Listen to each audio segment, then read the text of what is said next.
Matt Gannon, Jers, we are back. A rare Sunday evening recording. Maybe we'll do the Sunday evening recording more often. I don't know. But we're doing this because we are going to have boots on the ground this week for the practice rounds at the Players' Championship starting on Tuesday and Wednesday. So very likely we'll be coming back with another pod later this week. And then obviously all sorts of stuff going to be up on the site and in the Discord at vincerix.com. But the highlight of recording on this Sunday, Jers, is that you arrive here with some money in your pocket. Scottie Scheffler, a winner at Bay Hill. You had him. We talked last week on this pod, however, and you told me you were leaning Rory McIlroy over Scottie. There, I didn't see signs of a Scottie bet coming from you. What changed? What'd you like about him, and how are you feeling?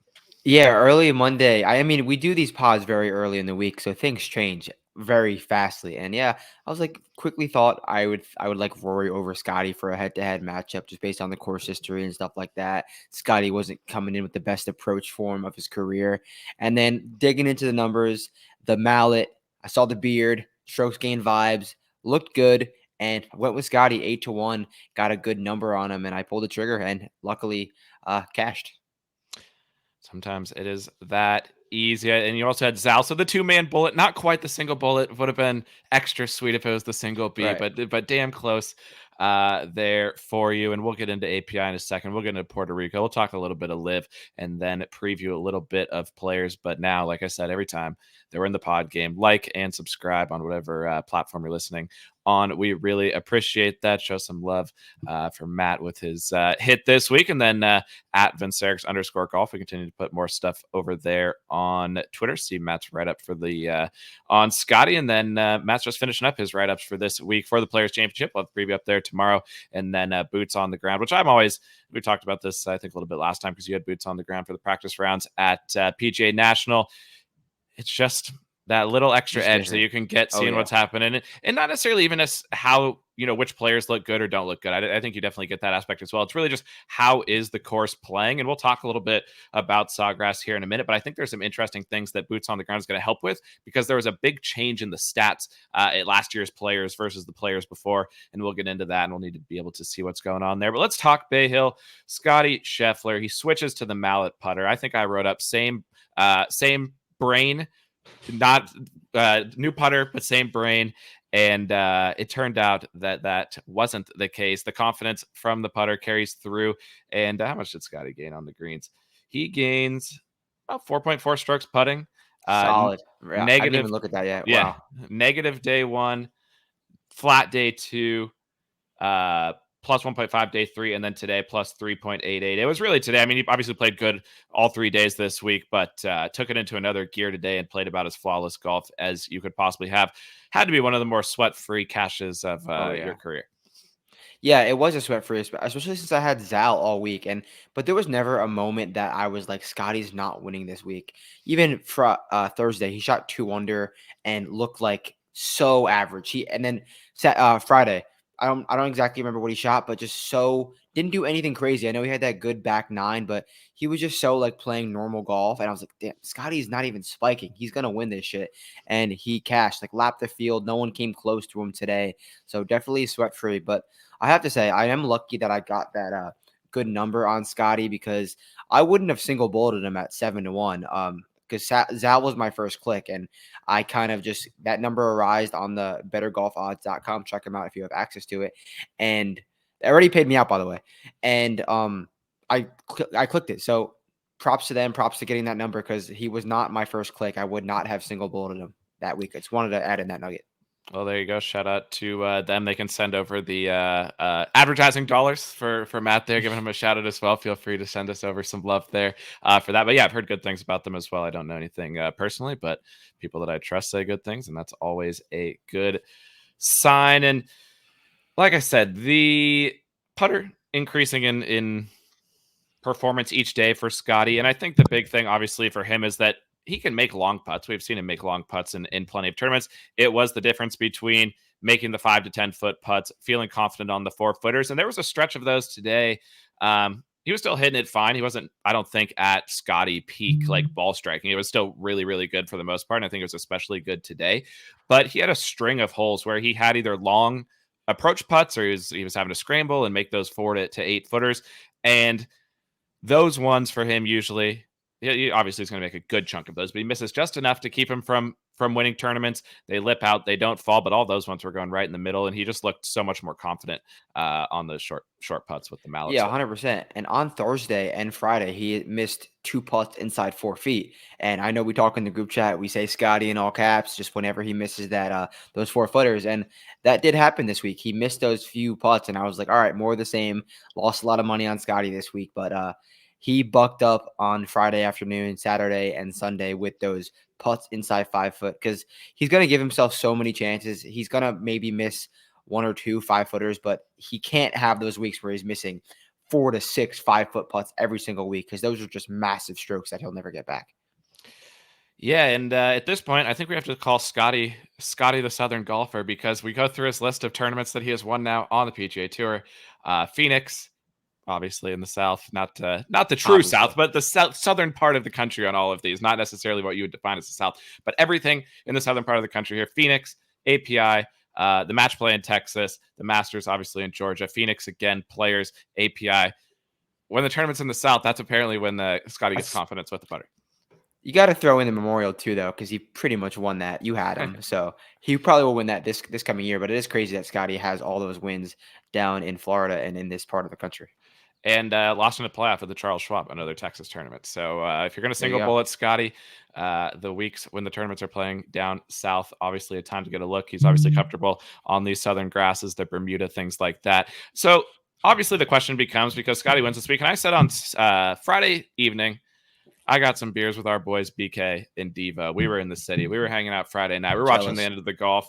There was a 5-way tie for the lead. There was all sorts of names up there near the top of the leaderboard. And I looked at it and I said, Wendy gives me the most confidence, honestly, actually, at this point, just because he's been the closer in these moments lately.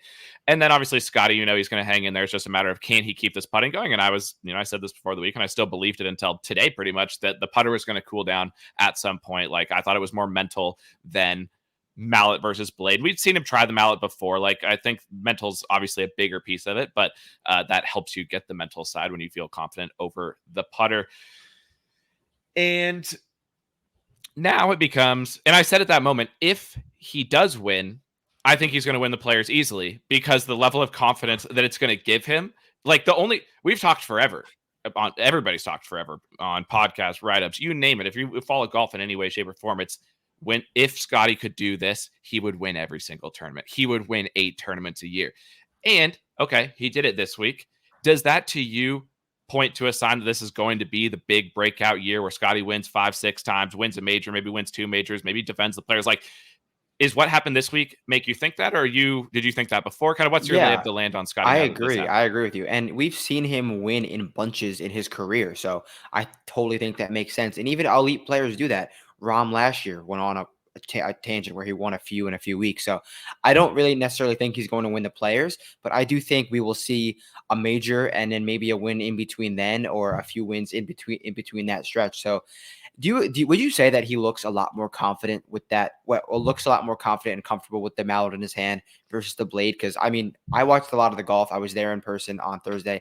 He looked comfortable. I know the putter was a little longer. Just looked a lot more athletic and comfortable over the putts than he usually stands a bit like sturdy and doesn't look great over it. Do you agree? He did look more, I guess, in an athletic position over it. Like, he was bent over a little bit more. It wasn't just the switch from the blade to the mallet that caused him to putt well this week. It appeared he did some other things, like with his setup, obviously the mallet driving that, but I think everybody's just going to say it was a switch of the mallet. I'm sure there's other things he did in his setup and an approach that helped. Yeah, he moved it up a little bit in his stance and took the sight line off and it added an inch to the putter, which is, I guess, did the trick.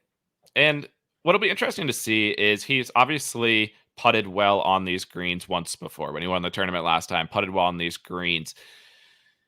I didn't think he'd putt this well this week, so my take, judge it for what it is. I'll need to see him putting on greens where he hasn't putted well before, or areas of the country where he's struggled to putt, before I'm ready to declare anything fixed. It's 1 week. Let's see what happens. But that's what scares me about Players, is that he won players last year barely putting good at all. He would have won solely off of his tee to green play. And this week, he Right. almost would have won off of. He actually didn't even need to putt that well this week to have won this tournament because of his tee to green game.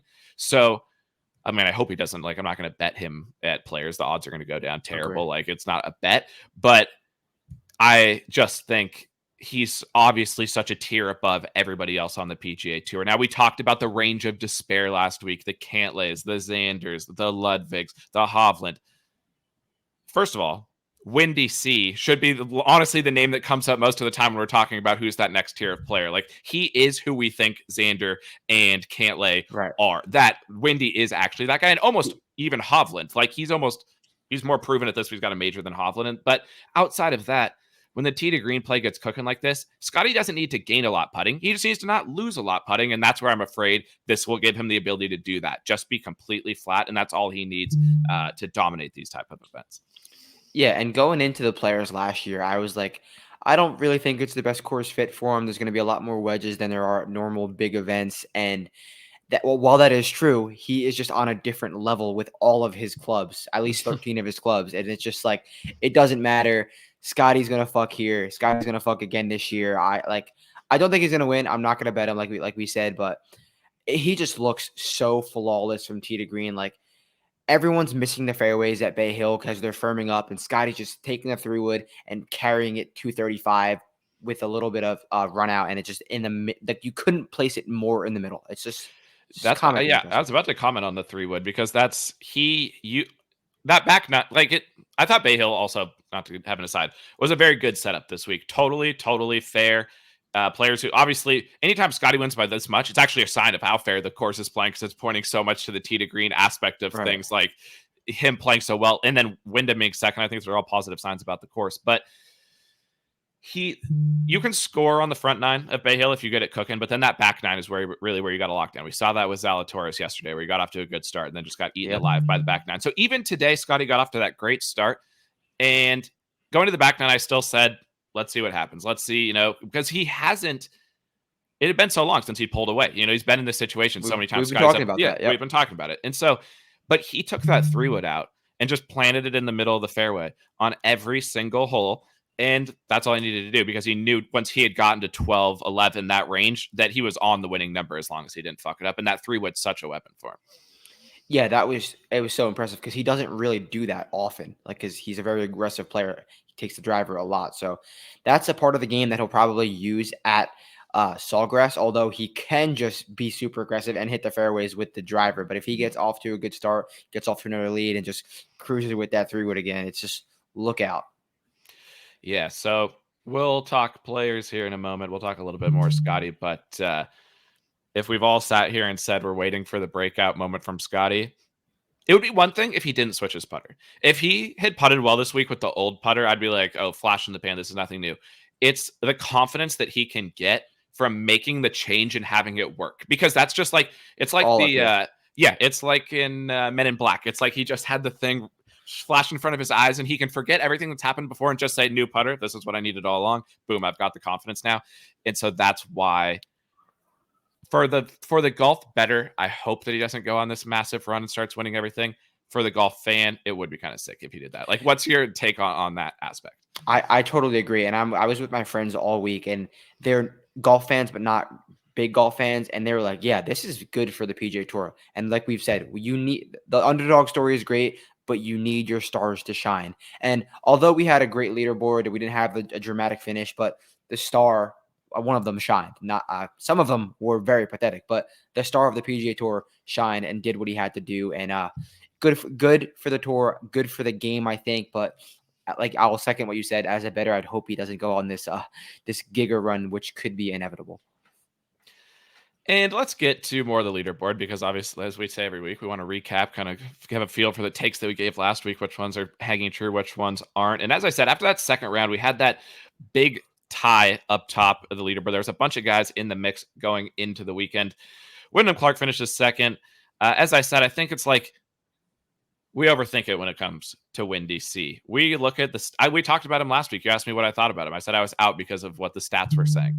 I think we're at the point with him where if it's a big tournament and he's 60, 50 to 1 or above, You just bet it because the And stats don't he's a matter. new golfer this year. He's a new golfer these last 12 months to 14 months. Like he has became an elite. And I agree with what you're saying. Like we keep getting these good numbers, but he's changed. He's got dog. He changed into a better player. If the course fit makes even somewhat sense, I'm down. Like I thought the course made so much sense for Wyndham this past week, but the course history was so bad. I'm like, throw it away. He's better now, and it almost paid off. Yeah, I mean, he just plays. I was with a buddy this weekend, and he had Clark. We were watching the final round together, so we were talking about him, and it's like, and he was, kind of upset because of how many mistakes Clark was making during over the weekend and things like that. But at the same time, Clark was making more birdies and eagles than anyone else in the field for a good chunk of that event. He just comes into these difficult courses, these tough tournaments, and says, I'm going to just send it full bore on every single hole. It's going to cost me bogeys, but I know I'm going to make birdies because when it does work out, it's really going to work out. And he just plays with such aggression and such confidence. And he does it with the putter too. He just putts with aggression. He putts with confidence. Yep. So hard.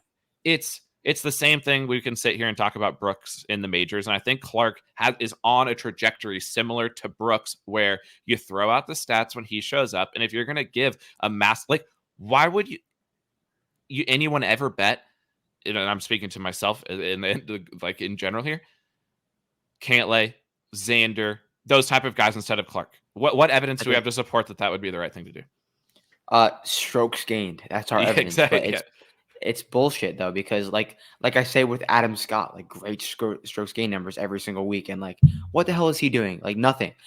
So yeah, I totally agree with you, and I feel like you and I are getting a really good feel for and it's really showing this year, like guys who are going to get it, guys who want it, because Pat and Xander and these guys have every single avenue to step up and be that next top player in the world with all the elite players going to live, and they're the same old bitches. I mean, that could change in the next few weeks, but it just hasn't. It probably won't. And if it does, right. It's still not a good deal that you're getting. Now, if Cantlay or Xander goes to 30-1, maybe it's okay. That's different.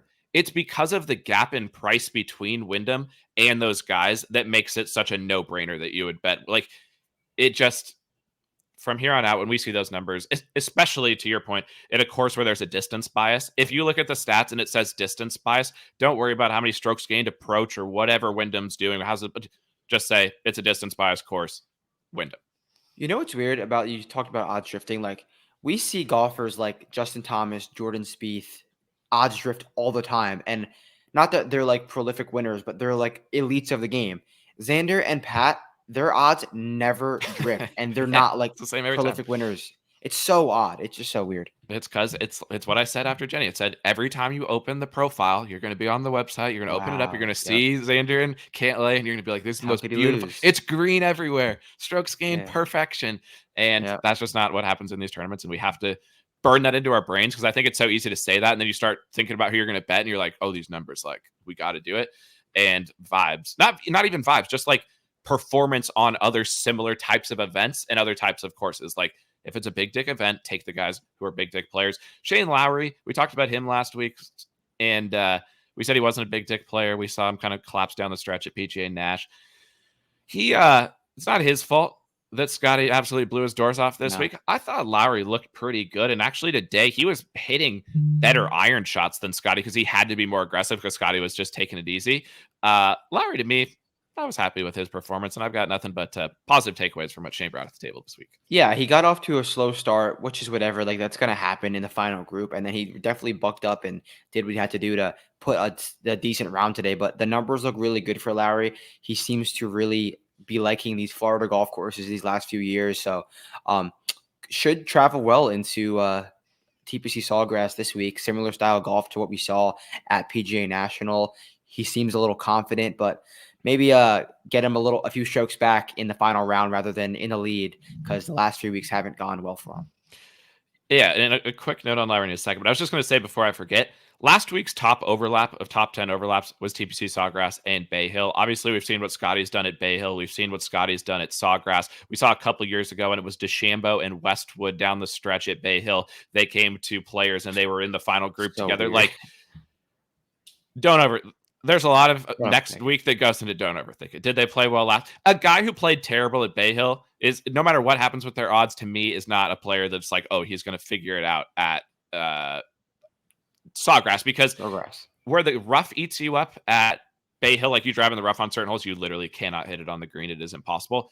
It's the same shit at Sawgrass, because you're either in the water or in the trees or in some crazy like little depression that pops up on the side of the fairways. So just a quick note to say, don't overthink it. If a guy played well this week and you like him, I mean, sometimes it's just that simple. But yeah, Shane overall, besides Sawgrass too, I was talking to my buddy today, Mike, and keep your eyes on him at Augusta. Not to win, but Shane always plays well at Augusta. I've bet him before at Augusta. He played well in this type of form in a major. Shane Lowry, if the odds are reasonable for top 10, top 20. Don't think he can win, but I like Shane there, and that takes us to a guy who will be on everybody's mind when we come to Augusta. And your boy, you bet him. You've been talking him up for weeks. It looked really, really good there for about, what's 36 plus 9? 45 holes for Will Zalatoris this week. And then the wheels came off a little bit.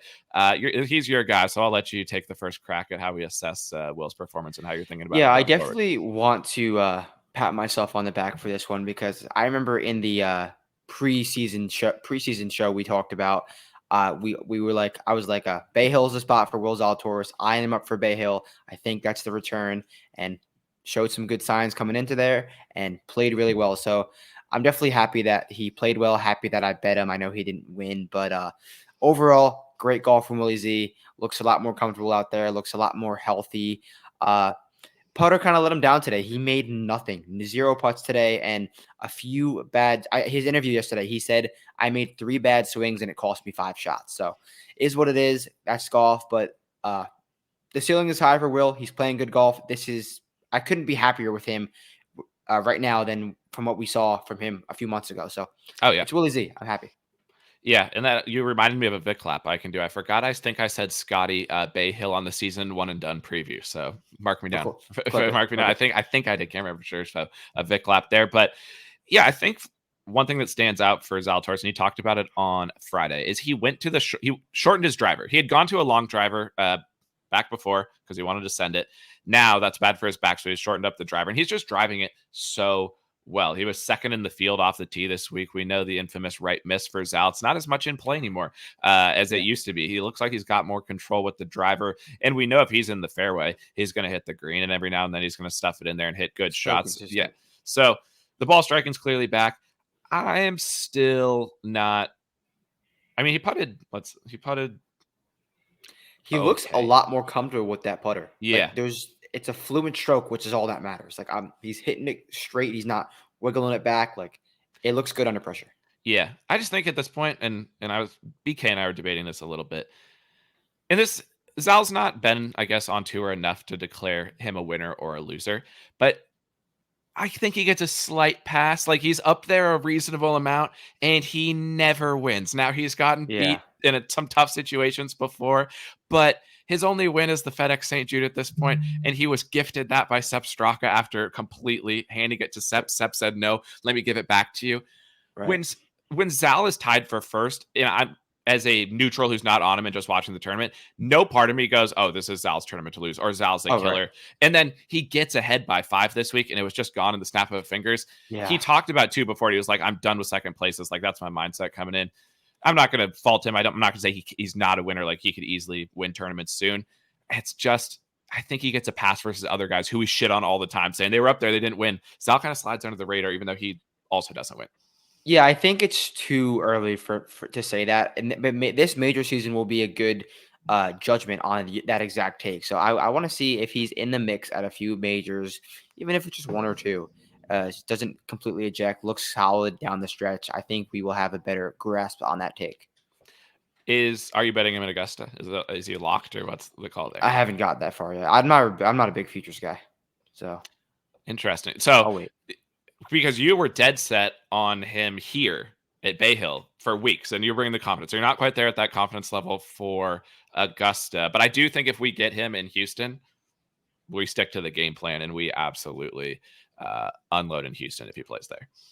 I mean, yeah, like I like him at Augusta, obviously, but I'm not going to say that I'm going to bet him. I honestly wasn't even 100% sure I was going to bet him going into the week because I wasn't sure where the market was going to be on him, where he's going to be in the 20s, was everyone going to be on him? And I was shocked at how like unpopular he was. He was like, there's some people on him, but I thought he was going to be one of the most bet guys the entire week, one of the highest owned players in DFS. Like I had him in my lineup this week. He was like 13% owned, which I was very shocked about. So paid off. I mean, if Zal's going to lead the field in driving accuracy, which he did this week, he hit 71% of fairways. That to me is almost as meaningful as of an improvement as the putter, because he's never been he's a bad putter, but he's never been horrific, and he's putted good in big events. A lot of times it was that driver and the inability to hit the fairway when he really needed it that cost him winning some of those tournaments. Like honestly, I think you can point to multiple of those that were just he couldn't get the ball in the fairway when he needed to get. US Open being at Brookline being one that he wins that tournament if he's putting the ball in the fairway every hole in the back nine. Shorter driver. The shorter driver. So, and I think that's interesting to watch too, going to Sawgrass, which is a course where, the accuracy again is going to be powerful. And I don't see any reason why Sawgrass can't be a course that Zal plays well at. What's your player's thought on Zal? Do you think that's... No, I'm out on him. I don't really see. I know he's had 2 back-to-back good starts, but doesn't really strike me as a course. I mean, I bet him at players too much. Just that was when I was betting Zal like damn near every week. But yeah, not necessarily. I don't really love it. Let me see what his course history is here, because I think I bet him here once before. 21 T26 73rd. His ball striking's been good. It's the putter that's let him down at Sawgrass. It'll be interesting to see how the putter translates for him here. And then just some names down the board. Tigala. I was on Teagues this week. You saw Teagues. You had boots on the ground there, getting a good look at Teagues on Thursday.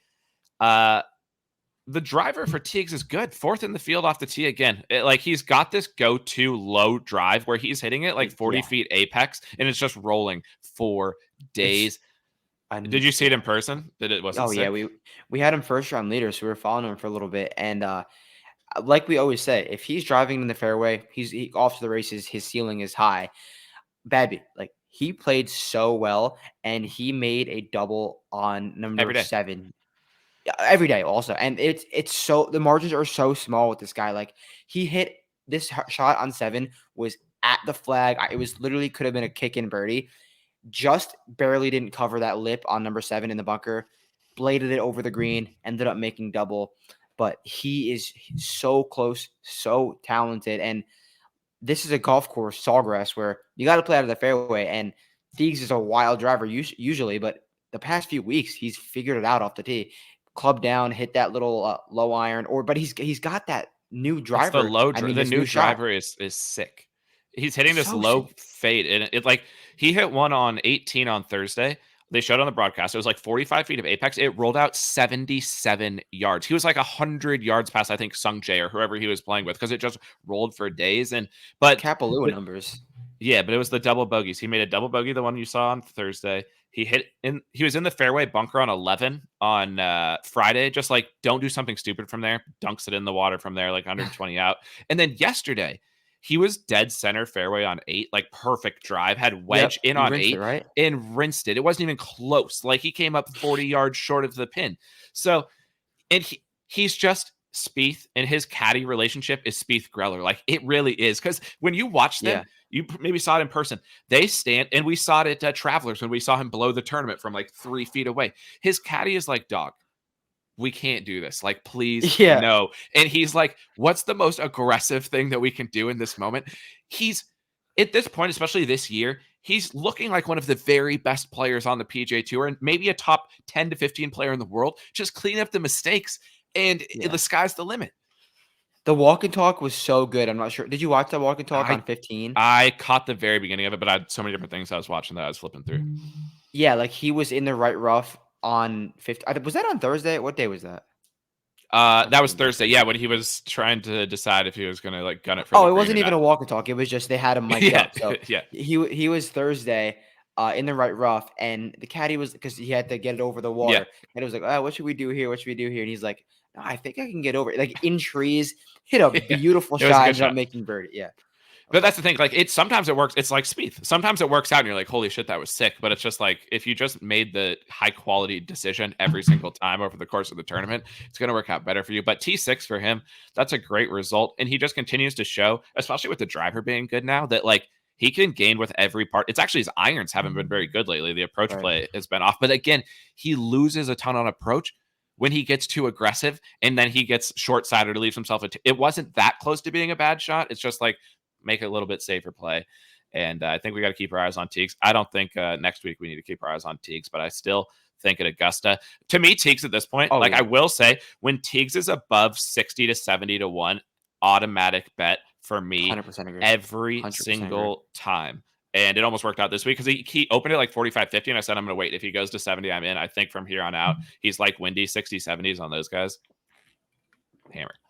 100%, 100% agree. And then we got some positional guys. We got Russ Henley. Good performance from Russ. Nothing for him to hang his hat on. I love Russ. Yeah. Nothing for him to be upset about. Good performance. Brendan Todd. I was joking with Mike today that at some point, probably like John Deere, we're going to be sitting around. We're going to be handicapping John Deere. And we're going to go, wait, Brendan Todd finished T6 at Bay Hill. I'm betting him here. Like tough conditions. He played good against a better field. Like we're going to be using this T6 at Bay Hill from Brendan Todd to hype him up at least the rest of the season. You know it's same with Andrew Putnam. Yeah, same with Andrew Putnam. Putnam. Like if they can I play didn't even good, know he was in the field.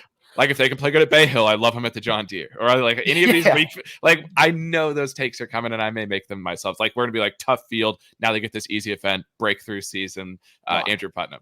So we get him and Henley and Todd, all of them there. Ben on classic Ben on performance T8. I didn't legitimately non-mixing. Good call on Griot. T8 for Griot. That's long shot shout out last week, and to get a top 10, you'll take that. And Max, for whatever reason, we talked about it last week. When he gets to Bay Hill, he finds his way to shoot finish top 10, and now he goes to Players where he's also been pretty good before. He hit the ball like shit this week too, so he's just figuring it out. I am not high. I'm going to fade him next week because I feel like he's been putting together these performances not at his best, but that just proves to the caliber of player Max has become over the last 2 years. Like he's clearly not in the best form, clearly not hitting the ball his best, and he's just pounding out good results. So props to Max. I do not want to do it again this week though. Yeah, and he's actually said, I think at Pebble, he said to NLU that he because he hasn't been hitting it as well, he's been really proud of his like scrambling in his short game. So once he gets the ball striking going again, which he will, he's just a streaky player. It's either on or off for him. Right. Watch out, because if he can use this time to like improve his short game, then Max will be a problem. Brian Harman to a T. What I said was going to happen last week for Brian Harman. I said at one moment we're going to be thinking to ourselves, why didn't we bet Brian Harman at 151? You said he will not win. We combined that take into one take, and that's exactly what happened to Brian Harman this week. I was like, okay, I saw on Friday he was like T1 or whatever he was.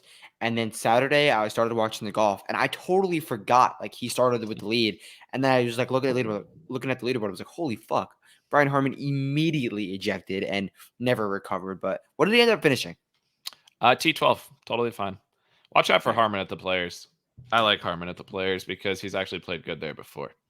I agree, and I liked Harman at Wiley, and it didn't pay off. But so similar style golf, and I can get down with it. I think so just looking at Harman quickly, he's gained off the tee at Players 1, 2, 3, 4, 5, 6, 7, 8, 9, 10 years in a row with accuracy. Like for whatever reason, that drive sets up well for Harman, and if he's hitting fairways, that can be good for him with how his iron play was this week. So we'll see. And I think I saw his number was like 150 to 1 at the Players. Okay. I haven't really looked at any of the odds, to be honest. I'm just been pounding the write-ups, but I'm down for – I can get behind that. JT, fine. At least, do you like him at Players? I do not trust him putting at all. Like, he looks so unconfident over those 6 to 8 footers, like comically unconfident.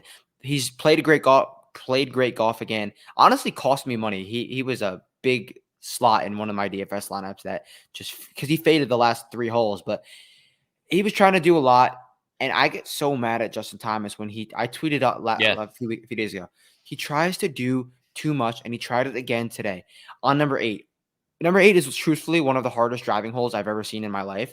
It is so hard. Yeah. And he tries to hit this low hook draw around the carrying with the fairway down the right side, and he just duck hooked it. And then today on 11, or 3 straight days on 11, Yeah. he went OB because he tried to hit a low seed and just be fancy Yep. running up the left side of the fairway.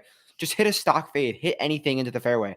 Just you're so talented, and it frustrates me so much that you think because Tiger said to him, "You don't have enough shots to be great," like years back, and that just like boosted his confidence. And now he feels like he has to be Cam Tringale artisanal off the tee and everywhere else. It's just so frustrating to me. Mike literally to a T said the exact same thing today. He referenced the Tiger Woods quote and he was like, he just wanted to have all these shots. Now he's overusing them. So those are two people today giving me the same take without being prompted either way. So I buy that take 1000%. And the one on 11 was the one that kicked off that conversation because it was so obvious he was trying to hit that dope low stinger fade where he club twirls it and kicks his foot up in the air like he's like doing some sort of gesture dance. You know that's the shot he's trying to hit, and he just smother hooks it left. And I saw that maybe it was Shane Bacon tweeted out that apparently he did that 3 times this week where he smother hooked it. I guarantee you he's trying to hit that low punch fade on all Yeah. 3 of those, and it's not working. Remember the shot that he hit on 18 at Sawgrass to win? Like he hit a rope draw around the water. Almost put it in the water for no Imagine reason. like he for no reason. Like he had to hit the coolest shot ever, and it almost just it's just so it almost cost him the tournament. Yeah, so like I agree with you on that 100%. And it's the same thing. Like, yeah, I didn't see much of him this week, but I've seen it in tournaments before. Back in the day, even before he went through this like rough stretch where him and Bones just get so deep into like how they're going to hit the shot. It's like, oh my I'm god. going to hit this low hook that's then going to hit about 18.7 yards from the green. It's going to drop out of the sky and it's going to land right here. And then it's going to trickle down the slope and then it's going to circle around and we're going to have 12 feet, but it's going to be below the, like, it's so detailed. It's just like Scotty's just walks up there and he's like, where do you want me to hit it? 20 feet right? Boom, 20 feet right. Like he doesn't talk about how he's going to do it. He just fucking does it. Right. It's just so frustrating. So frustrating. So yeah, no, that's hilarious because I literally had that exact same conversation today with my buddy when we were watching. Rory hit 6 for Rory this week, ate him alive. He kept hooking it into the water on number 6. I think he did it twice, right? 3 times. He made bogey on that hole twice and it's Wasn't double. even close. Was Yeah, not even close. He lost over 4 on approach this week because their penalty stroke like lost strokes, but still Rory was how far down the I mean, he was 55th in the field with his irons this week. That's not going to work at Augusta. That's not going to work at Augusta, Rory. Like what is going on? It reminds me of 2022 Rory, where he was just so bad on approach for such a long stretch. But that's clear. Like you're a top 2 player in the world. You can't have that big of a gap in your game. So he's got to figure it out. He is not as close as I think he thinks he is.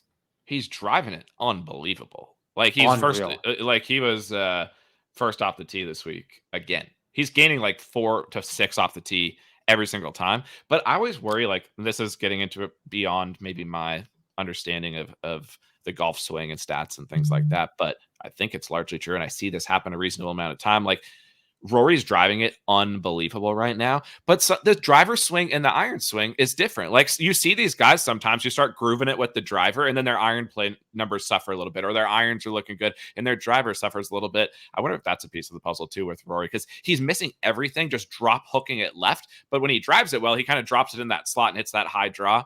Again, I'm not a golf swing guy, but that's my armchair quarterbacking. No, it's definitely a bit of a different swing. Like Zalatoris, literally every single driver is a fade and every single iron is a draw. So it's slightly different. So I would feel like he's got to figure that out sooner than later. But the driver is unreal for Rory. That drive he had on 10 yesterday was stupid. So stupid. But yeah, he's not close. And we're kind of blending this into where it's like we're talking about how these guys played at Bay Hill and then talking about how we think they'll play at players. Because like I think that's a good way to go about it. And it's just like, so Rory, we know his success at the players. He's got to win. He's always hit the irons pretty well, but I don't. It would be too many gaps in his game right now. Yeah, like, yeah, I agree because he's still going to be like 10-1, probably, right? I don't see any way he's like drifting too far down the board. So yeah, I'm good. Let's see who else we got here. Corey Connors. Always watch out for Corey at Sawgrass. He was striping the irons this week, but still can't chip and putt. You said you saw him. You saw he didn't play. Yeah, I don't think he practiced it. How It's so frustrating. Like, I don't even care. I'm not like a fan of Corey Connors. I'm just like, dude, why? It doesn't ever get better. It's bad every single week. Yeah, he doesn't Like, I mean, practice. Xander T25, the most non-competitive. Like, I didn't even know he was in the tournament. I literally forgot Xander was playing. He finishes T25. Ludwig, I Ludwig screws. Ludwig hasn't ever even come close to playing good when I've bet him. I've bet him twice, Century and here, and he sucked twice. Why is this happening to Ludwig for me? What am I missing with him? What's going on here? Do you like him at Sawgrass? What? Yeah, Like, I do I actually. can't get Ludwig right, and I don't know why. Like, I feel like he plays better on the courses that don't really make sense on paper because he's just immaculate driver of the golf ball. And if he drives it well here or clubs down here, he'll be fine. He'll have more weathers and mid irons in. So I don't know. I kind of like Ludwig on these more positional courses. That's where he's played his best golf. At least now at this point of his career, his win in Switzerland or Czech, whatever that was a course Yeah, like that. Omega. Yeah, the Swiss Masters, yeah, is that what? at Crans or yeah, Crans, whatever you say it. But yeah, no, I agree with you. I will give Lud another. I'm not saying I'm going to bet him for sure. Like, I'm RSM going Bermuda to. positional. Yeah, you're right though. It's like the positional courses is where he's played his best golf. We always say short courses is Ludwig's game, and I thought like Bay Hill's not like a long course by any stretch of the imagination. Like, I thought there was a piece of that in there, just like hit the fairways more than everybody else, and you're going to be fine. He just got off to a bad start. He didn't play good to start off and bogeyed the very first hole. But to his credit, played fine, worked his way back in. I think he was progressively getting better every single day, so that's fine for Ludwig. Sam Burns, absolute. We need to talk about that. Yeah, We've got to talk about it. Yeah, and I haven't bet him this entire year. I haven't bet Sam. I've come on here every single time, and I've been afraid that I'm going to say he has, like, I'm not betting him, and then he's going to be my guy. But I said Diffie sees that's not Sam Burns for me. He was up there for a couple rounds, but good though. Yeah, he was playing great there for a while. But he made 2 sevens today. He shot 78 in the he made a 7 on the first hole and a 7 on 15 and shot 78 plus 6 in the final round. Did you see that tweet where he was beating Scottie at the turn yesterday and he ended up losing by like 16 to Scottie?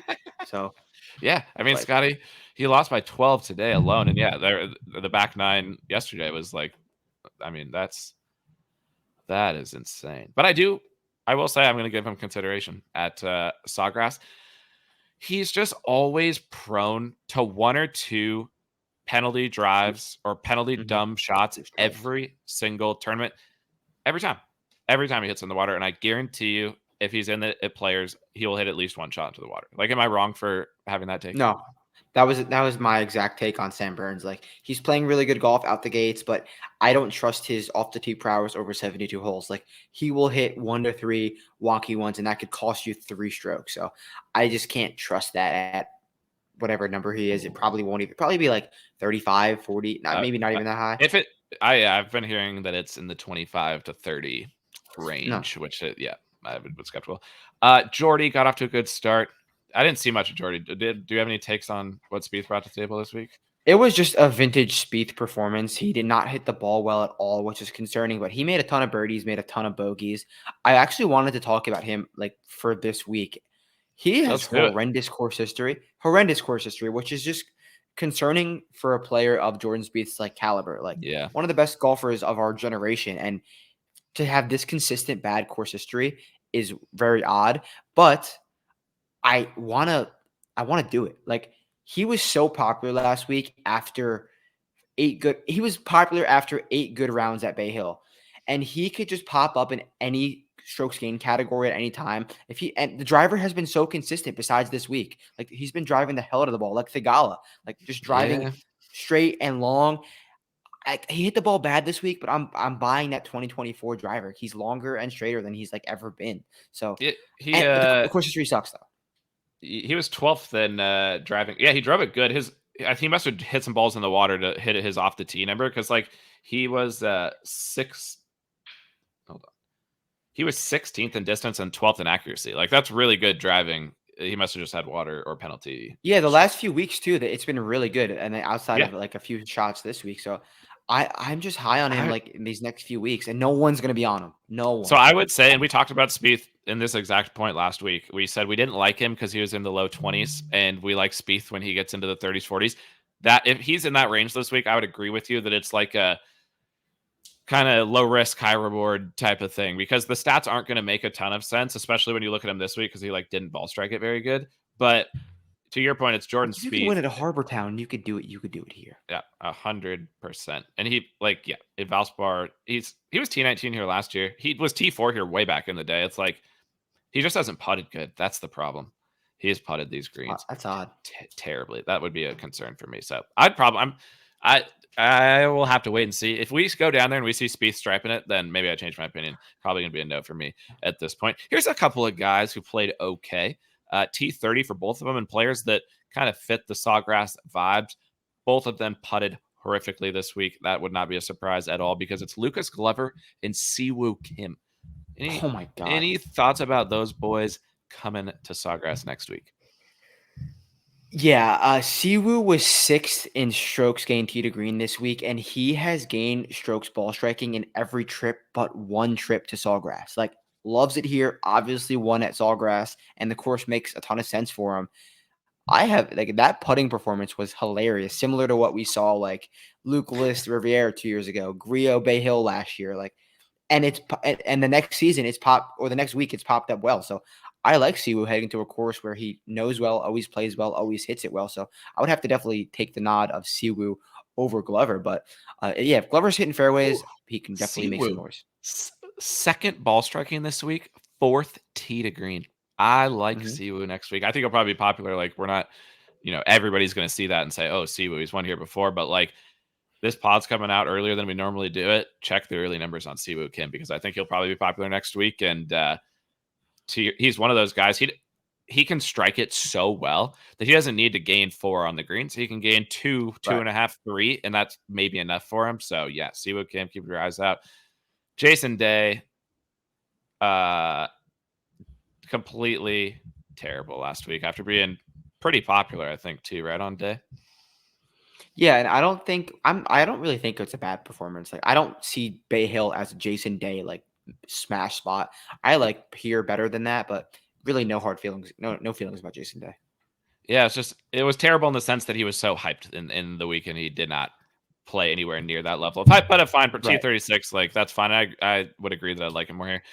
Now we need the guy we need to talk about. I faded him last week. It looks like Spieth barely earned me any dollars against Cantlay, but we talked about Cantlay's swing not being fixed. He actually drove it pretty good this week, but the iron play and the around the green, terrible.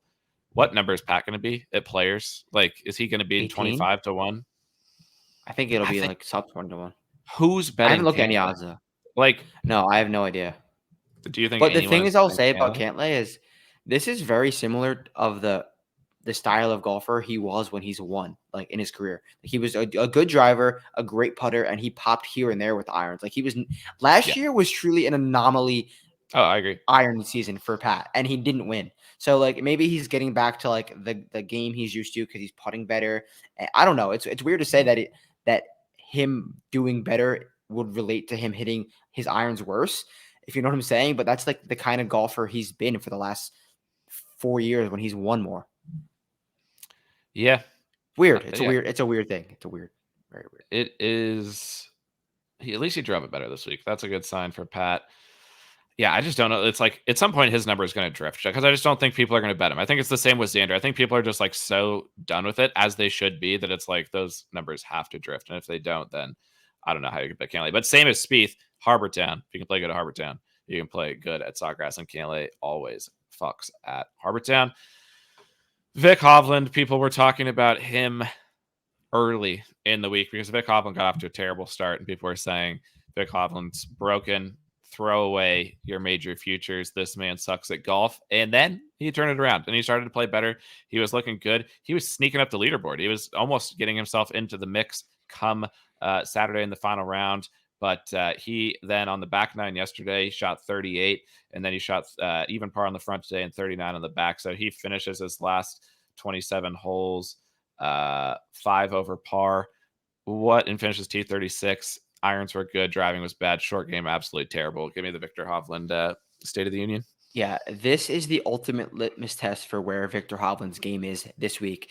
He has the best 2-year strokes gained ball striking metric at TPC Sawgrass ever. He gained 23 the last 2 years combined, and he's okay right now. It's kind of coming back. He's hitting the ball better. So we'll really see how his game is at Sawgrass this week because he's done it so well the last 2 years. If he could do it again, I think this is a big week to see his game. Is there a number that you would bet Hovland? I don't know if I'd bet Hovland, but I mean, like 30, Because 30, he was no. 16 last week, and he didn't play good. Like, I assume his number will drift further, but then there's the course history aspect. So I think his number will be interesting to see because, like, there's no way he gets into the 20s, but if he did, I assume he would be absolutely hammered by people. It's actually funny that we just did that because I had a scheduled tweet to drop that exact Victor Hovland nugget and that just released. So there you go. That's why we're doing the weird. pod on Sunday. We're getting the information out there ahead of time. And then, yeah, just some, I mean, Colin more like, what the hell was Colin doing out there this week? He shot 80 and the condition, you can't blame the weather. Like, No. what the heck was that from Colin? What, like, unserious golf. I mean, what was he doing? Bad. He looked horrible in every aspect. Horrible off the tee on so bad. Like Colin Morikawa is too good of a golfer to shoot that high. Like he's not a long hitter, obviously, but he's just too good of a golfer to let that happen. Like I don't understand how. I mean, it was the most throw in the towel. If Colin Morikawa in one round of golf loses 1.4 off the tee, 1.6 on approach, 2.7 around the greens, and 2.1 putting, and shoots 80, like he's not trying. Because if Colin Morikawa is trying at all, he can do better than that. Like as bad of a performance from Morikawa as we've ever seen. Right? Has he ever played worse? What would you bet him at this week? No. Would you bet him or no chance? Because there's not like a course that like a big dick event that makes more sense than Sawgrass for Morikawa. So he'd have to be. We got to boot him. We got to look at him on the week. He'd have to be 40-1, I think, for me to bet him. I think he drifts too. He could be because he was in the 30s last week. We talked about him on the pod. Yeah, I think he was 28 last week. We talked about Colin. He could, after off an 80, he could drift up into. But then, like, is Colin going to win the Players after shooting 80 at Bay Hill? No. I mean, Kevin Kisner did it, not the Players, but he shot 80 and shot Infinity, then won the Wyndham. Yeah. Not the same thing, but not the same caliber of player. Yeah. And also down here in No Man's Land, this was because he made a 10 on one hole. Tommy Fleetwood. What? Another unserious golfer. He wins that tournament in Dubai to start the year, and now he's out here making 10s and shooting +9 on a difficult course, which is Tommy. You said last week that he was basically, and I agreed with you, he's a shoe-in for like a top 20, top 10 in Bay Hill conditions, and he shoots 10 over, 9 over. Tommy, come on. Yeah, like I don't think that's gonna affect how he's gonna play this week. He's got good course history around Sawgrass, but I don't see him having the ceiling to make enough birdie putts to win around here. I think he was first round leader a year or two ago. But look, like it's Tommy Fleetwood. Like his ceiling is here. His floor should be here. Like he should have that small gap with a tight range of like what? Yep, I agree, 100%. Of like T8 to like T25. Like that's where Tommy should sit. Last week, I think we could throw it out. I think he'll play fine this week, but I think it's in that gap. Yeah, that's fair. All right, let's talk some of the players who, because we talked a good chunk of this week. I'm right. Who? Tom Hoge. Oh, you're right. Hold on, let me pull up Hoge. Oh, I didn't even see him. I completely missed him. His name just slipped right through the cracks. He led the field in approach this week. He gained almost 8 shots on approach. Tom Hoge, he finished T12. What's his run of? He's been finishing top 20 every tournament. He T12 this week. T28 in the Palm Beaches. 8 Genesis. 9 straight. Oh yeah, his approach has been insane. 9 straight, and the last 3 events they've been like over 6 strokes ball striking. He's been on an absolute tear. Obviously finished great here, but he's not putted the Bermuda great in his Florida career and in his career as a whole. So I'm out on Tom Hoge. Yeah, I think you'd have to be out, but he's going to be tipped into the oblivion, and he should be. Like the yeah, the stats speak for themselves if you just want to like trust the numbers. But the number that I agree with you that I would trust here is that he's been okay on these greens. He could definitely like if Hoagie's like 100 to 1, I'm down, but I don't. He'll probably like I don't think he'll be that. he's Really? probably in the What are his odds now? he's been in the hundreds. I think like he's not like Really? people. Yeah, like his I've been look because I look at him every week because like his numbers have been so sick, but then there's always like something that is or like around the green right now has been terrible. But yeah, I mean he's gonna be tipped into the moon, and so like what's your A, like high level Sawgrass strategy, and B, like when you were doing the write ups, what's your early lean player pool of guys that like when odds come out, you're going to be taking a gander at? Hit the fairway. Just why overthink it? You got to play out of the fairway. You got to be scared to. You got to be not scared to make birdies. So those are the guys I'm going to lean in on. Obviously, good approach players, but primarily playing out of the short grass. A quick note, Like a even quick when note on the what did you fairways. say? Hold on. I was just going to say a quick note on the fairways because I was going to mention this earlier when we were talking about like seeing stuff on the ground. Last year at Sawgrass, the missed fairway penalty or in like missing the fairway was the highest that it's ever been at Sawgrass. And the GIR percentage went from an average of like 63 down to 57. And the fairways were a tad narrower than they had been. Like it's something last year made them, it made it even more crucial to hit the fairway. So I just wanted to like emphasize that and say that something changed. And next, like, I don't remember like, was there a reason that was it windy? Like, was it the wet? I can't remember there being something I that don't drastic. remember. I don't know why. I don't know why they'd make the fairways narrower after the year before where it was like the hardest conditions ever. Weird. But even the year Bryson almost won at Sawgrass, he was clubbing down like every single Yeah. hole and just hitting fairways, except for when he topped the ball on number 4 on Sunday, which is one of the funniest And things ever. then him and Westwood hit like two of the worst They drives both in a did. row that anyone's ever hit. But okay, so yeah, no, 100% accuracy. I just wanted to say that like we need to see boots if it's even like we need to see how the rough is playing, how the fairways are playing, because I think that could because last year what we saw was Scottie was able to win the tournament purely tee to green, and with his ball striking, he didn't even need to make that many putts. Versus the year before when the ref wasn't as penal, and or like the missed fairway wasn't as penal, that's when Cam Smith was hitting it off of the planet and just making every single putt, and then he won. So like, if you can get away with I some can't believe misses, he won that. yeah, it was insane. Because if you can get away with some misses here, you can just putt the lights out and win that way, or get into the mix 100% solely on putting.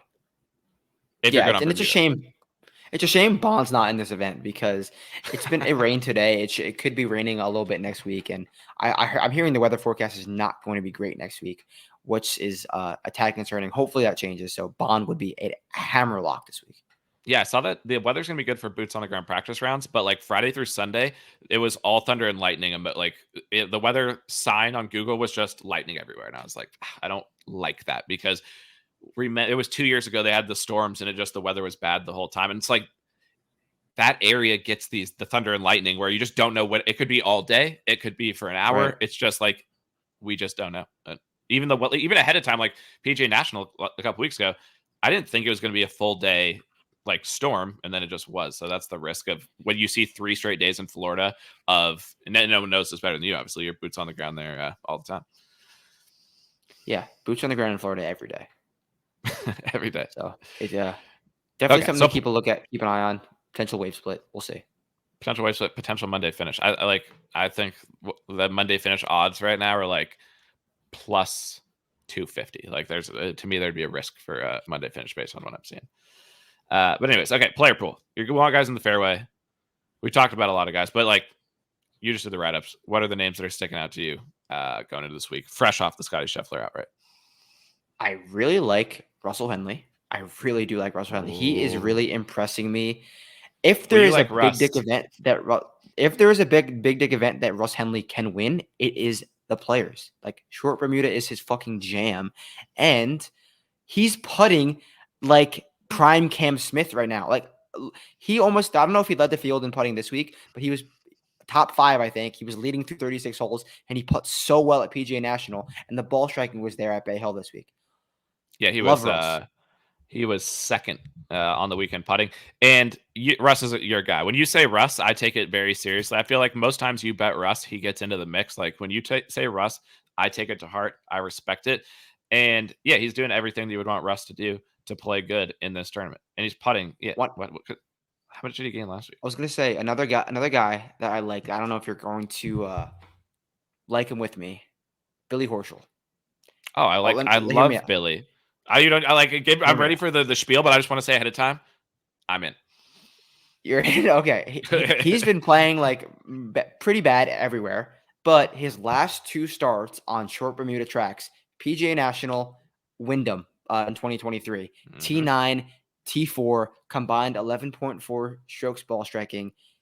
No one loves Florida golf more than Billy Horschel. He's a Florida Gator, and he lives in fucking Ponte Vedra. Doesn't have the best course history, but short Bermuda, he's fucking right now. I'm down. And he's probably a great number. I was And he's a hoping he guy who was. has guts and wins. Oh, 1,000%. And there's a crossover with Wyndham, and we know he plays well there. And it's like the reason I said I was And instantly in Wildlife. is I was. Yep, yeah, there is. I was hoping that he was going to play this week because he's played good at Bay Hill before, and he plays good in the Diffie Seas at Bay Hill, but he wasn't in the field. But yeah, I heard him on a podcast recently. He sounded confident. He, yeah, the reason I instantly was down is just I've been thinking about Billy, and I want to play him in Florida because this is where he loves it the most. Here, Hilton Head, Wyndham, those type of places, Billy Ho, and coming off a T9. What do you think is going to be? 150, 200 to 1? Yeah, and remember when he won the Memorial out of Yeah. negative form, and he almost won in Europe a few weeks. This past fall, he almost won in Europe in no form. He's just a guy who just can turn it on. He's won a ton of times. I'm down for B. I think I bet B-hole one time ever. I'm down. Yeah, that's an interesting one. And like I said, I had him in my mind because I was hoping he was going to play this week because I was going to take a stab at him. But let's look at here's what we're going to do to talk preview here.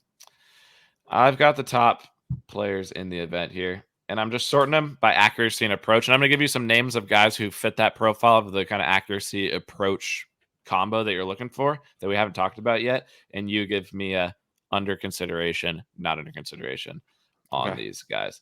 I think he's in the field. Aaron Rye for a little for some not under C.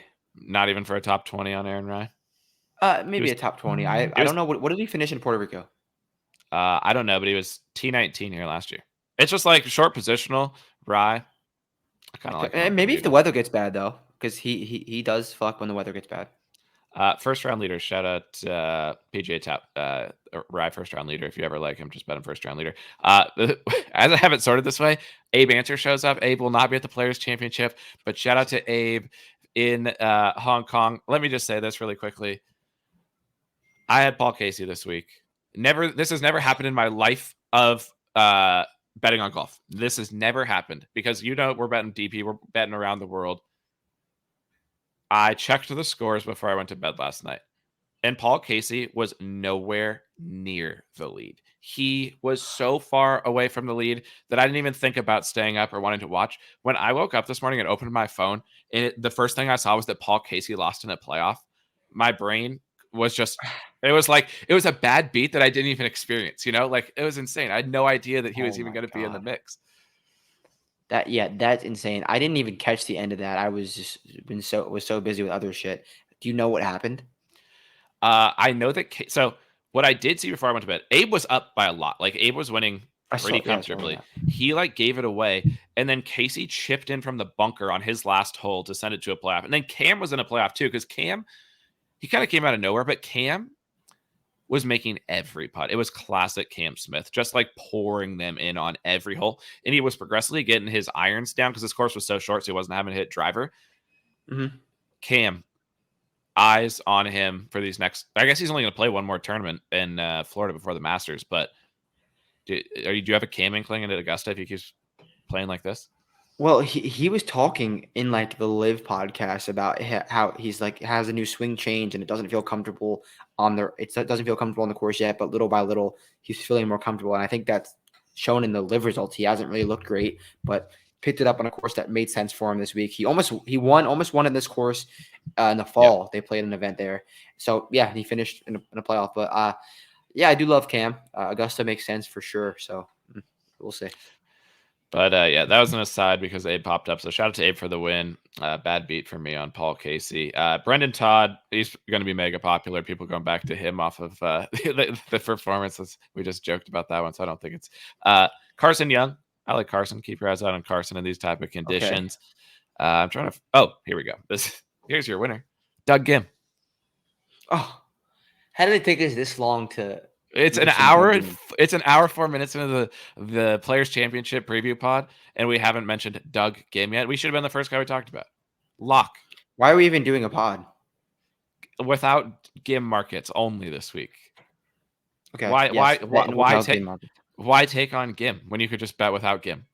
Because he plays his golf career for DPC Sawgrass. and Everyone knows it. playing the best golf of his career Yeah. right now. Like No, this is actually a no-brainer. What's his number going to be? 200? it'll be over 200 and he'll be on the card. I'll promise you right now. Usually when we do the pod, I'm not committing to guys. Hand up, you can see it right here. Doug Gim over 200. Like Honestly. Easiest bet of the year, Doug Gim.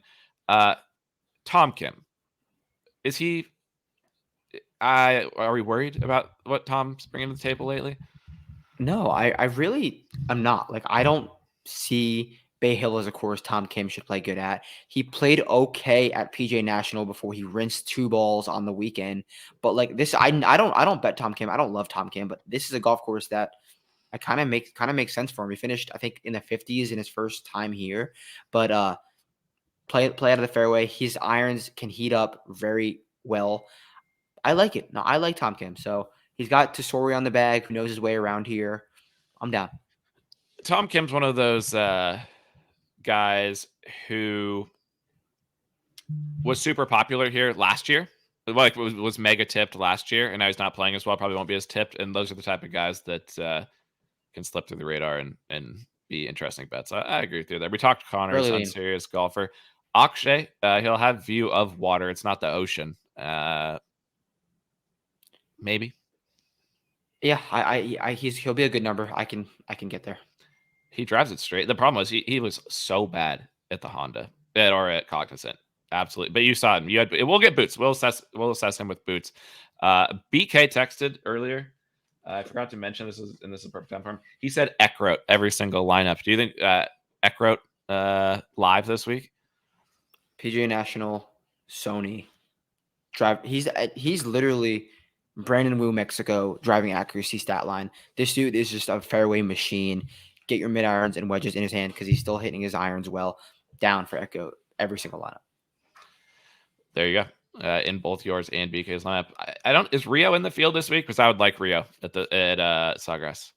I don't think so. He was low-key bad beat in Puerto Rico. No, actually not a good call. Can't make enough birdies. You were on that for sure. He was the first round leader though. So no money for me. Oh, here he is. Here he is. Also, we didn't talk. No, I'm just on the stats here, but I was going to say the guy who caught my eye there was a player that I didn't talk about in the playing terrible. Matt Fitzpatrick. I hyped him up on this pod last week. I went out there on a limb and I defended Matt Fitzpatrick. And I said in big events you can trust him as a bet. Horrible. And he missed cuts in like events that no one misses the cut in. That's pathetic. What number would you bet? He's played good here before. You're 100% out. 50 to 1, 60, 80. No.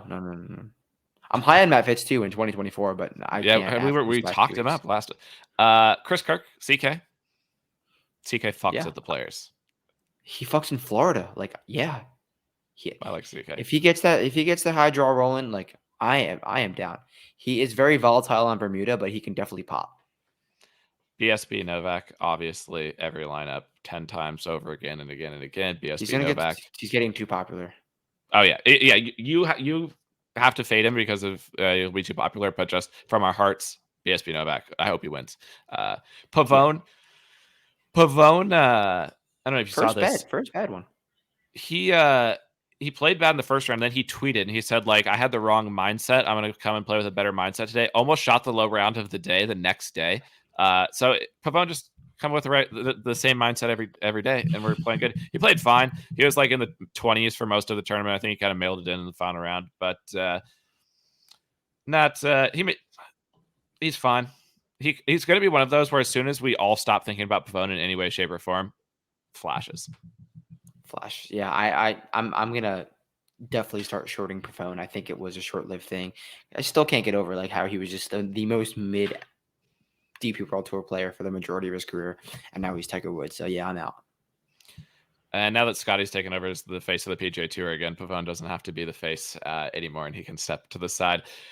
These guys are the same type of player. We talk about them together every single week. I don't know what their odds will be this week, but this is the type of courses where I would think you would consider them. Cole and Posty. Is it Cole and Posty week or is it not? I'm never a Cole guy, but I think this is a great flop leg week for Cole. I think he finished 21st at Bay Hill. Yeah, somewhere in there. So yeah, and like he was obviously made so much sense for PGA National and ejected immediately. Very similar style golf. Very, very good in Florida. I am down for Eric Cole in every lineup. I don't know if I don't think he can win, but he's a grinder. He'll give you 4 solid rounds. Well, if he starts off slow, he will backdoor top 10. Like I'm down for Eric Cole in DFS I and like Eric traditional. Cole because He's not, he can't win though. he was T27 here on debut. We know he can't win, but the one thing I do think is like when I imagine if this is Sunday night next week and we're saying like, oh, this random fucker won the Players, I could picture Eric Cole the winner. You know, like that's the type of guy where it's like, oh, Cole won the Players. Like I could kind of see how he could win the Players. He fits that mold, you know, of those guys. I agree. And if he needs to be, he would have to be. I don't think I'll be able to bet him though because I'm gonna want like 80 to 100, and he'll probably be like 50. Yeah, so nothing we can do there. Any thoughts on Cam Young and his performance this week? He's driving the ball really well. Again, like Rory, driving the ball really well. It was obvious he was so popular at Bay Hill, and it was obvious he was gonna putt poorly after he putt great the week before. I can see him. I think he has a high floor if he just keeps hitting the ball as well as he is. I'm gonna go with what you said at PJ National, like a lock for like a T20, T25 with like a negative chance to mix. What would you think if I told you that at the 2022 Players Championship, Eric Van Rooyen gained 12 strokes on approach? I did see that. And typed it. And he's playing great. I will have my eyes on EVR this week. He'll be under consideration. I'll get a look Boots because he just absolutely lit up PGA National. And now he clearly has the same vibes here where he can just get outrageously hot. Yeah, give me EVR and if he's anywhere near the triple digits, EVR, sign me up for that. That rounds out most of the guys to talk about. Oh, Keegan completely let me down. Absolutely terrible. Adam Scott, generational non-mixer. Steven Yeager, generational non-mixer. Oh, Jake Knapp, absolutely fucking terrible. The Knapp bubble burst. Can the Knapp bubble be blown back up at Sawgrass and he played good at PGA National? Can he take the drive out of the bag and play better? I really think that performance at PGA National was just like ultimate ride the hot hand. Like he was just playing good those 2 weeks because I would short Jake Knapp at PGA National every single time just based on what we've seen so far. Like he's a fun guy to watch. Like he played with JT the first 2 days, and that was a fun group to track. Swings the club. He swings the club. But no, one bad swing, he's making a triple at Sawgrass, so I'm out. There you have it. The Jake Knapp bubble has popped, and Jace does not think it can be blown back up. I don't know how I feel about it yet. We'll see. I'll think about it. But yeah, he was terrible. I mean, absolutely awful in every single way out there this week. Got absolutely destroyed. It's a miracle he made the cut. Honestly, like hat tip to him for battling back and making the cut, even though the cut was effectively nonsense. Friday round. So that's Players. Like I said, we'll have boots on the ground down there this week. We'll have stuff up on the website, vincerix.com, vincerix_golf on Twitter. And then we'll probably do some sort of emergency pod. So if you've got guys that you got questions about or anything like that, or you want to chat about guys, shoot us a note. Quickly on Puerto Rico, Jimmy, he had it. Jimmy Stangs, he had it. It was for Jimmy to win. Jimmy, 90 to 1, number one in the model, our guy. We've been talking him up for weeks. Your guy. That's all you. You invented him. It's me and BK and I. It's our guy. We share Jimmy, and we got fucked. Did you see what happened? I saw he failed to get up and down from the fairways or from green side. Yeah, he had I'm like a not one really sure. shot lead on the back nine, and then he made a dumb bogey on like there's no hard holes at Puerto Rico, and like you can't be Right. making bogeys or else you're going backwards. And then he made a bogey, but then he got back in it, and he just needed to get up and down from next to the green on 18. He didn't. He went over the back of the green with a chip at Puerto, like on the easiest. It was an easy chip. It was green There's a side. few guys who needed to birdie 18 and didn't None of them did. Like literally, on 18. it was like 8 straight guys who could have birdied 18 and it would have been like helpful for them. I mean, obviously it'd be helpful for them, but yeah, none of them did. So class Puerto. I asked Mike. We looked at the leaderboard, like on the back nine. How deep of a golf fan do you have to be to recognize even one name on the Puerto Rico leaderboard? Like, there could be Yeah. people who watch like on NBC or CBS on the weekends every single week, and I genuinely don't think they could have named a single player on the Puerto Rico leaderboard. Yeah, I watched the playoff. That was it, and I was like, "What's going on?" I pissed because I bet Bryce Garnett last year, but he hasn't. I don't think he played this year at all. No, he didn't. So This was like his first tournament because he couldn't get starts. But yes, shout out Bryce Garnett. That gets him. crazy. That gets him into the players. That gets him into some of the tournaments. The funniest part was on the broadcast, they show like this is what you get if you win Puerto Rico. They listed the Charles Schwab Challenge as like getting into the Charles Schwab Challenge was one of the like benefits of winning Puerto Rico. So we'll leave it there. We'll let a walk off moment of the tour just being so classic PGA Tour. That's and also that they still were, even though none of those guys have any chance of being in the Comcast top 10, they were hammering the Comcast top 10 down there in Puerto Rico, hammering every single time. Important. So that's the week. Like I said, we'll be back with some content this week. Hopefully have some more takes. We've just given takes on all the players, and now we're going to assess those takes, take them to the course, see it in person, see if there's some things that may change our mind. Jers, Matt, I will see you soon down there in your home state. Thank you. Yes, sir. I'll see you in a few days. Peace out.